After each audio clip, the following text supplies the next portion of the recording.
காலையில் எந்திரிச்சோடனே டீ குடிக்கிறது எல்லாருக்குமே பிடிச்ச ஒரு விஷயம்.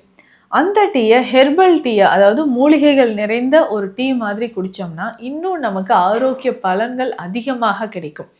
ஸோ அந்த மாதிரி முக்கியமாக நீங்கள் வந்து டெய்லி ஒரே டீ கூட வேண்டாங்க, டிஃப்ரெண்ட்டாக குடிக்கணும், அதனாலேயும் நிறைய ஹெல்த் பெனிஃபிட்ஸ் வரணும் அப்படின்னு நினச்சிங்கன்னா, ஸோ முக்கியமாக ஒரு 5 வகையான டீ பற்றி நம்ம இந்த டெய்லி ஒரு அரை ஸ்பூன் போதும், நிறைய வேண்டாம், அரை ஸ்பூன் அளவுக்கு எடுத்து அதே மாதிரி தண்ணீரில் போட்டு நல்லா பாயில் பண்ணி இதை குடிச்சிக்கிட்டே வரணும். ஸோ வாரம் 3-4 முறை இந்த திப்பிலி டீ குடிக்கிறதுனால ஸ்கின் டிசீஸ்க்கு இது ரொம்ப ரொம்ப ஒரு பெஸ்ட்டு ரெகுலராக ஒரு 5-6 நாட்கள் குடிக்கும்பொழுதும் நல்லாவே நமக்கு மைண்டுக்கு ஒரு ரிலாக்ஸேஷன். டீயை குடிக்கும்பொழுதும் உடலில் நிறைய ஹெல்த் பெனிஃபிட்ஸ் நமக்கு கிடைக்குதுங்க.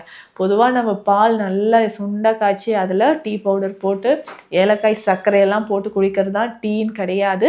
அதை விடவே இந்த மாதிரி மூலிகை டீ குடிச்சு பாருங்களேன், ஹெல்த்துக்கு ரொம்ப ரொம்ப நல்லதுங்க.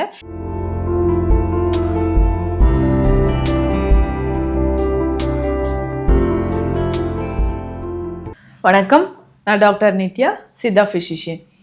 காலையில் எந்திரிச்சோடனே டீ குடிக்கிறது எல்லாருக்குமே பிடிச்ச ஒரு விஷயம்.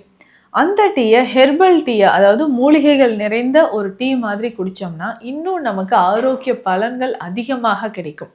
ஸோ அந்த மாதிரி முக்கியமாக நீங்கள் வந்து டெய்லி ஒரே டீ கூட வேண்டாங்க, டிஃப்ரெண்ட்டாக குடிக்கணும், அதனாலேயும் நிறைய ஹெல்த் பெனிஃபிட்ஸ் வரணும் அப்படின்னு நினச்சிங்கன்னா, ஸோ முக்கியமாக ஒரு 5 வகையான டீ பற்றி நம்ம இந்த பதிவில் பார்க்கலாம். பொதுவாகவே நம்ம கிளினிக்கில் ஹெர்பல் டீடாக்ஸ் டீ இருக்குது. இது வந்து ஒரு 22க்கும் மேற்பட்ட மூலிகைகள் சேர்ந்தது தான்.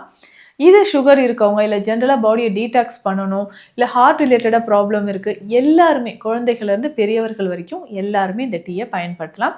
தேவைப்படுறவங்க ஸ்க்ரீனில் இருக்கிற நம்பருக்கு நீங்கள் காண்டாக்ட் பண்ணி ஆர்டர் பண்ணிட்டீங்கன்னா உங்களுக்கு கொரியரில் வரும்.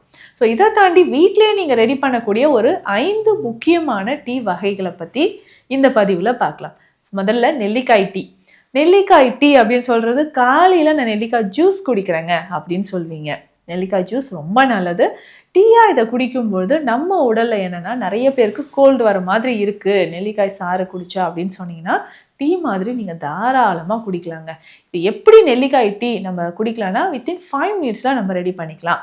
நெல்லிக்காய் பொடி இருக்குது பார்த்தீங்களா, நெல்லிக்காய் வற்றல், நெல்லி முள்ளி அப்படின்னு சொல்லுவோம். இந்த நெல்லிக்காய் வற்றலை நம்ம எடுத்து பவுடர் பண்ணிக்கலாம், இல்லை நெல்லிக்காய் பொடியாகவே உங்களுக்கு கடைகளில் கிடைக்கும், இதை வாங்கிக்கோங்க. ஸோ இதை எடுத்து ஒரு அரை ஸ்பூன் அளவுக்கு 2 கிளாஸ் தண்ணீரில் ஒரு அரை ஸ்பூன் நெல்லிக்காய் வற்றல் பொடியை போட்டுட்டு ஒரு அரை ஸ்பூன் சீரகம் போட்டுடணும். அவ்வளோதான், 2 பொருள் தான். இது நல்லா பாயில் ஆகட்டும். ஒரு கிளாஸ் வரணும், 2 கிளாஸ் தண்ணி விட்டுருக்கோம்.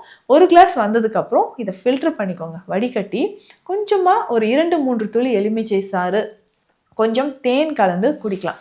காலையில் குடிக்கும் போதே நல்லா ஃப்ரெஷ்ஷாக எனர்ஜெட்டிக்காக நீங்கள் ஃபீல் பண்ணுவீங்க. உங்களுக்கு பிபி இருக்குது, கொலஸ்ட்ரால் இருக்குனாலும் இந்த டீயை பயன்படுத்தலாம். வெயிட் லாஸ் பண்ணுறதுக்கும் நெல்லிக்காய் டீ ரொம்ப ரொம்ப யூஸ்ஃபுல்லாக இருக்கும். அடுத்து ரெண்டாவது டீ என்னன்னு பார்த்தோம்னா பூண்டு டீ.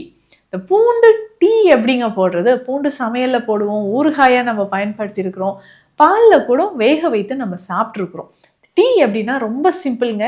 இதனால நம்ம உடலில் இருக்கக்கூடிய கொலஸ்ட்ரால், பேட் கொலஸ்ட்ரால் குறைய ஆரம்பிக்குது. நிறைய பேருக்கு இன்டைஜஷன் ப்ராப்ளம் இருந்ததுன்னா இதை நமக்கு ரொம்ப ரொம்ப யூஸ்ஃபுல்லாக இருக்கும். ஒரு 5 பல் பூண்டு எடுத்துக்கோங்க. பூண்டு எடுத்துட்டு நல்லா தோல் உரிச்சிட்டு இதை தட்டி வச்சுக்கணும். சின்ன துண்டு இஞ்சி எடுக்கணும். இஞ்சி நிறைய வேண்டாம், ஒரு சின்ன துண்டு அளவுக்கு இஞ்சி. 5 பல் பூண்டு எடுத்துட்டு சின்ன துண்டு அளவுக்கு இஞ்சி, அரை ஸ்பூன் அளவுக்கு சீரகம் எல்லாமே சேர்த்து அதே மாதிரி 2 கிளாஸ் தண்ணி விட்டு நல்லா பாயில் பண்ண போகிறோம். ஸோ இந்த நல்லா கொதித்து வந்ததுக்கப்புறம் ஃபில்டர் பண்ணி இதில் நம்ம பனங்கற்கண்டோ தேனோ சேர்த்து நீங்கள் சாப்பிட்லாம். இதனால் நமக்கு என்னென்னா, உடலில் இருக்கக்கூடிய தேவையற்ற கழிவுகள் வெளியேற ஆரம்பிக்கும். ஸோ கொலஸ்ட்ரால் லெவல் நமக்கு குறையும். ஹார்ட் பிளாக் இருக்கக்கூடிய நிறைய பேருக்கு இந்த பூண்டு டீ ஒரு பெஸ்ட் ரெமெடியாக இருக்கும். இதை நீங்கள் வாரத்துக்கு 2-3 நாட்கள் பயன்படுத்தலாம். அடுத்து முக்கியமான 3வது ஒரு டீ அப்படின்னு பார்த்தோம்னா கல்யாண முருங்கை. கல்யாண முருங்கையில டீயா அப்படின்னு கேட்டிங்கன்னா ரொம்ப சிம்பிள், ஈஸி, நிறைய ஹெல்த் பெனிஃபிட்ஸ் இருக்குங்க. ஸோ இந்த கல்யாண முருங்கை டீயை நம்ம பயன்படுத்தும் பொழுது அதே மாதிரி இந்த கல்யாண முருங்கை இலைகள், நிறைய பேர் வீட்டில் இந்த மரம் இருக்கும், இலைகள் இருந்தால் ஒரு 4 இலைகளை பறிச்சுட்டு வந்து சின்னதாக கட் பண்ணி தண்ணீரில் போட்டு நம்ம செய்யலாம். இல்லைன்னா இதை பொடியாக நமக்கு கிடைக்கும். ஸோ இந்த கல்யாண முருங்கை பொடி நமக்கு கிடைக்கும். இந்த பொடியை ஒரு 1/2 ஸ்பூன் அளவுக்கு எடுத்து தண்ணீரில் போட்டு இதனோட சின்ன துண்டு அளவுக்கு இஞ்சி, சீரகம் இது ரெண்டுமே சேர்த்துக்கலாங்க. சேர்த்து நல்லா பாயில் பண்ணிக்கணும். ஸோ பாயில் பண்ணி இதையும் நம்ம கொஞ்சம் எலுமிச்சை சாறு சேர்த்து குடிக்கும்பொழுது இர்ரெகுலர் பீரியட்ஸ், ஆண்மை குறைபாடு சம்மந்தமாக பிரச்சனை இருக்கிறவங்க, இன்டைஜஷன் ப்ராப்ளம் இருக்குது அப்படின்னு சொன்னாலோ வெயிட் லாஸ்க்கும் இந்த கல்யாண முருங்கை நமக்கு பயன்படுது. கல்யாண முருங்கை பொறுத்த வரைக்கும் நிறைய ஹெல்த் பெனிஃபிட்ஸ் இருக்குங்க. பெண்களுக்கு ரொம்ப ரொம்ப முக்கியமானது. குழந்தை பேர் இல்லாமல் இருக்கக்கூடிய நபர்களுக்கு இது நம்ம மருந்தாக கொடுக்குறோம். ஸோ டீயாக இதை நீங்கள் தாராளமாக குடிச்சிட்டு வரலாம். நிறைய பலன்கள் இருக்குது. அடுத்து 4வது டீ என்னன்னு பார்த்தோம்னா திப்பிலி. திப்பிலியில் டீ நம்ம குடிச்சு பாருங்க, உங்கள் உடலுக்கு நிறைய ஆரோக்கிய பலன்கள் கிடைக்குது. ஸோ திப்பிலியில் என்னங்க டீ நம்ம குடிக்கலாம், திப்பிலி டீ எப்படி ரெடி பண்ணுறது அப்படின்னு கேட்டிங்கன்னா, திப்பிலி பொடியாக நீங்கள் எடுத்து வச்சுக்கோங்க. இதை நல்லா வறுத்து, திப்பிலி வாங்கிட்டு வந்த 100 கிராம் திப்பிலி இருந்தாலே போதும், லேசாக வறுத்து கொரகொரப்பாக பவுடர் மாதிரி எடுத்து வச்சுக்கணும். 100 கிராம் திப்பிலிக்கு 20 கிராம் ஏலக்காய் நம்ம சேர்க்கணும். ஸோ ஏலக்காய் சேர்க்கும்போது அதோடைய காரத்தன்மை நமக்கு கொஞ்சம் குறைய ஆரம்பிக்குது. ஸோ ஏலக்காய் இதில் சேர்த்துக்கோங்க. சீரகமும் 20 கிராம் சேர்த்து நம்ம பவுடராகவே எடுத்து வச்சிடணும். டெய்லி ஒரு 1/2 ஸ்பூன் போதும், நிறைய வேண்டாம், 1/2 ஸ்பூன் அளவுக்கு எடுத்து அதே மாதிரி தண்ணீரில் போட்டு நல்லா பாயில் பண்ணி இதை குடிச்சிக்கிட்டே வரணும். ஸோ வாரம் 3-4 முறை இந்த திப்பிலி டீ குடிக்கிறதுனால ஸ்கின் டிசீஸ்க்கு இது ரொம்ப ரொம்ப ஒரு பெஸ்ட்டு சொல்யூஷனாக இருக்கும். ஸோ ரொம்ப நாளாக நமக்கு தேமல் இருக்குங்க, கருவளையம் இருக்குது, ஹைப்பர் பிக்மெண்டேஷன் இதெல்லாம் சரியாகணும்னா திப்பிலி டீ உங்களுக்கு ரொம்ப யூஸ்ஃபுல்லாக இருக்கும். இதை நீங்கள் தாராளமாக பயன்படுத்தலாம். அடுத்ததாக 5வதாக நம்ம பயன்படுத்த போகிற ஒரு டீ அப்படின்னு பார்த்தோம்னா ஜாதிபத்திரி. இந்த ஜாதிபத்திரியை நம்ம எதற்காக பயன்படுத்தலாம், ஸ்ட்ரெஸ் ரிலீஃப்காக பயன்படுத்தலாம். ரொம்ப டென்ஷனாக இருக்குங்க, எனக்கு ஒர்க்கில் அப்படியே பார்த்தோம்னா மைண்ட் ஃபுல்லாகவே ஹேங் அவுட் ஆகிடுச்சு, எனக்கு முடியலங்க, அப்படியே ஒரு டிராஃபிக் ஜாம் மண்டைக்குள்ளே ஆயிடுச்சுன்ற மாதிரி இருக்கும்.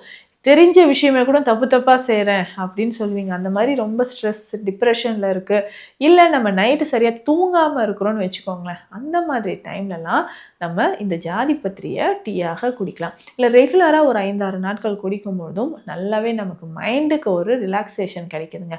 ஸோ 2 கிளாஸ் தண்ணீரில் இந்த ஒரே முழு ஜாதிபத்திரியை போட்டுட்டு இதுலேயும் கொஞ்சம் சீரகம், ஒரு சின்ன ஏலக்காய், சின்னதாக கூட போட்டால் போதும், ஒரே ஒரு ஏலக்காய் போட்டுருங்க. ஸோ இதை பாயில் பண்ணி இதை நம்ம இது கூட கொஞ்சம் தேன் கலந்து குடிச்சிக்கிட்டே வரும்பொழுது காலையிலே இதை குடிக்கலாம். இல்லைங்க எனக்கு ஈவினிங் டைம் தான் ரொம்ப ஸ்ட்ரெஸ்ஸாக இருக்குது, டென்ஷனாக இருக்குது அப்படின்னு சொன்னீங்கன்னா மாலை நேரங்கள்லையும் இந்த ஜாதிபத்திரியை நம்ம பயன்படுத்தலாம். ஸோ ஜாதிக்காய்க்கு மேலே இருக்குது பார்த்தீங்களா, ஒரு நல்ல திக் ஆரஞ்சு கலரில் மலர் மாதிரி இருக்கும். ஸோ இதுதான் ஜாதிபத்திரி அப்படின்னு சொல்கிறோம். ஸோ இந்த டீயை குடிக்கும்போதும் உடலில் நிறைய ஹெல்த் பெனிஃபிட்ஸ் நமக்கு கிடைக்குதுங்க. பொதுவாக நம்ம பால் நல்லா சுண்டை காய்ச்சி அதில் டீ பவுடர் போட்டு ஏலக்காய் சர்க்கரையெல்லாம் போட்டு குடிக்கிறது தான் டீன்னு கிடையாது. அதை விடவே இந்த மாதிரி மூலிகை டீ குடிச்சு பாருங்களேன், ஹெல்த்துக்கு ரொம்ப ரொம்ப நல்லதுங்க. இன்ஸ்டண்ட்டாக உங்களுக்கு ஒரு எனர்ஜி கிடைக்கணும்னா இந்த மாதிரி டீயை ட்ரை பண்ணுங்கள். ஸோ நீங்கள் எந்த டீயை ட்ரை பண்ணிங்கன்றதும் கமெண்ட்டில் சொல்லுங்கள். சித்த மருத்துவம் தொடர்பான மருத்துவ ஆலோசனைகளுக்கு ஸ்க்ரீனில் இருக்கிற நம்பருக்கு காண்டாக்ட் பண்ணுங்கள். நன்றி.